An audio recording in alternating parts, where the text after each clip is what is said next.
ఒకవైపు ఉద్యోగం, మరోవైపు రాజకీయం, మరోవైపు ప్రజాసేవ. అసలు ఈ మూడింటిని ఎలా బ్యాలెన్స్ చేయగలుగుతున్నారు? చేస్తున్నామండి. ఎందుకంటే నాకు బిజినెస్ లేవు, నాకేమి ఇక్కడ ల్యాండ్స్ కానీ ఏం లేవు. నేను ఒక ఐటీ ఎంప్లాయీగా నేను జాబ్ చేస్తూ వన్ ఆఫ్ ద బిగ్ 4 కంపెనీలో మేనేజర్గా చేస్తూ నాకు వచ్చిన సంపాదనలో ఎంతో కొంత నేను సర్వీస్కి వినియోగించుకోవాలని చెప్పేసి.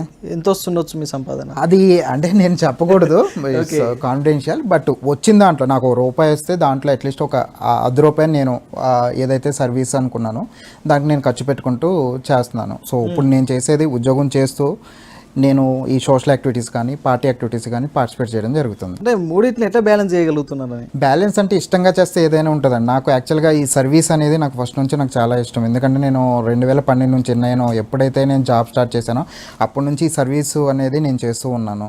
సో డెఫినెట్గా ఎందుకంటే మనం ఒక ఎక్స్టెండ్ వరకు అనేది మనం సర్వీస్ చేయగలం. నాకున్న ట్రస్ట్ నుంచి కానీ నాకు వచ్చే సంపాదనలో కానీ దాన్ని వైడర్గా వ్యాస్ట్గా తీసుకెళ్ళడానికి నాకు ఒక ప్లాట్ఫామ్ కానీ ఒక పొజిషన్ ఉంటే నేను వైడర్గా చేయగలను చెప్పేసి నేను ఆ ఉద్దేశంతోనే నేను ఈ పొలిటికల్కి కూడా తిరుగుతూ దాన్ని కూడా అంటే ఏదో మామూలుగా ఎలక్షన్స్ టైంలో రాకోకుండా నిత్యం అందుబాటులో నాకున్న టైంలో వాళ్ళకి కేటాయిస్తూ వాళ్ళ సమస్యలు ఏమన్నా తీర్చుకుంటూ ముందుకెళ్తూ సో బ్యాలెన్స్ చేసుకుంటూ ముందుకెళ్తున్నాము. యలమంచి ఉదయ్ కిరణ్ చారిటబుల్ ట్రస్ట్ ఎప్పుడు ఏర్పాటు చేశారు?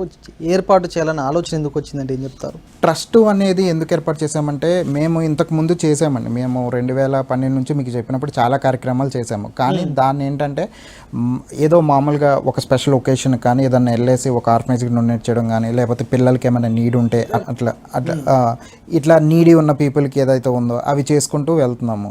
సో అదేవిధంగా ఇప్పుడు మామూలుగా ఒక ట్రస్ట్ అనేది చేసుకొని దానికి వెళ్తే ఏంటంటే దానికి మనకి ఎవరన్నా మనల్ని అప్రోచ్ అవ్వాలన్నా అంటే ఏమన్నా ఇష్యూ ఉన్నా కానీ వాళ్ళకి ఏమన్నా సమస్య ఉన్నా కానీ లైక్ హాస్పిటల్ కానీ ఇంకోటి కానీ అలాంటివి ఏమన్నా ఉన్నా చేసుకోవచ్చు అని చెప్పేసి మేము ట్రస్ట్ రూపంలో ముందుకు వెళ్తున్నాము. ట్రస్ట్ ద్వారా ఎటువంటి సేవా కార్యక్రమాలు చేస్తున్నారంటే ఏం చెప్తారు? ట్రస్ట్ నుంచి చాలా కార్యక్రమాలు చేసామండి. అంటే మేము మెయిన్గా ఫోకస్ చేసింది ఏంటంటే ఎడ్యుకేషన్ పరంగా మీరు చూసినట్లయితే మామూలుగా పిల్లలు ఎవరైతే ఉన్నారో గవర్నమెంట్ స్కూల్లో లేకపోతే పూర్ ఆర్ నీడీ చిల్డ్రన్స్ ఎవరైతే ఉన్నారో వాళ్ళకి బుక్స్ డిస్ట్రిబ్యూషన్ చేయడం కానీ వాళ్ళకి కావాల్సిన ఏవైనా ఆర్టికల్స్ కానీ జామెట్రీ బాక్సెస్ కానీ ఇలా డిస్ట్రిబ్యూట్ చేయడం. సో ఎడ్యుకేషన్ అనేది మేము ఫస్ట్ కేటగిరీకి పెట్టుకున్నాము.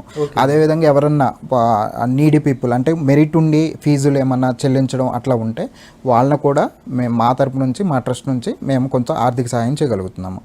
అదేవిధంగా హెల్త్ అనేది మెడికల్ క్యాంప్స్ అండి. అంటే దాన్ని ఎలాగంటే ఇప్పుడు ఒక పేద మధ్యతరగతి కుటుంబంలో ఈ బాడీ రిలేటెడ్ టెస్ట్ ఏం చేయించుకోవాలన్నా 5,000 6,000 ఛార్జ్ చేస్తారు. అదేవిధంగా మనం మెడికల్ క్యాంప్ పెడితే అది కూడా ఏంటో నార్మల్ హాస్పిటల్స్ కాకుండా టాప్ ఏవైతే కార్పొరేట్ హాస్పిటల్ ఉన్నాయో వాళ్ళతో కొలాబరేట్ అయ్యి ఫ్రీ